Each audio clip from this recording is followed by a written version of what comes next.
ଓ ଆଜି ପ୍ରଥମ ଥର କରି ଦରମା ମିଳିଛି ଏ ଖାମରେ ପଇସା ରଖିଛି ନଉନୁ ନେ। ମତେ କାହିଁ ଦେଉଛୁ? ଜାଣୁ ବାବାଙ୍କୁ ଦବୁ। ନାଇଁ ବୋଉ ତୁ ତ ଜାଣିଛୁ ବାପା କେମିତି ଗେରି ଗେରି ହେବେ, ତୁ ନେଇକି ଦେଇଦଉନୁ। କିଛି କହିବିନି, ତୁ ଯା ବାବାଙ୍କୁ ଦିଆ। ହଉ।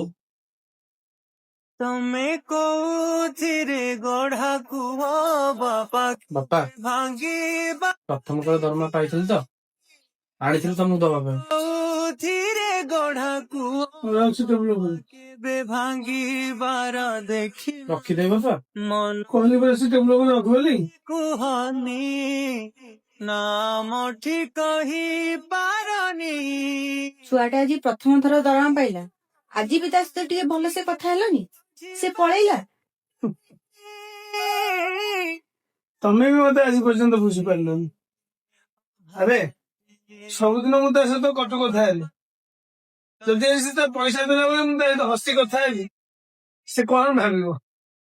ମୋ ବାପାକୁ ପଇସା ଦେଲି ବୋଲି ମୋ ବାପା ବଦଳିଗଲା? ନା, ମୋ ଭଲ ପାଇବା ଯେମିତି ଅଛି ତା ଉପରେ ସେମିତି ଥାଉ, ଆଉ ତମ ସ୍ନେହ ମମତା ଯେମିତି ଅଛି ତମେ ସେମିତି ରଖ। କିନ୍ତୁ ସତରେ ମୁଁ ଆଜି ବହୁତ ଖୁସି ମୋ ପୁଅ ମଣିଷଟିଏ ହେଇଛି, ଆଉ ତାର ପ୍ରଥମ ଦରମା ଆଜି ମତେ ଧରେଇଛି। ବହୁତ ଖୁସି ମୁଁ, ବହୁତ ଖୁସି।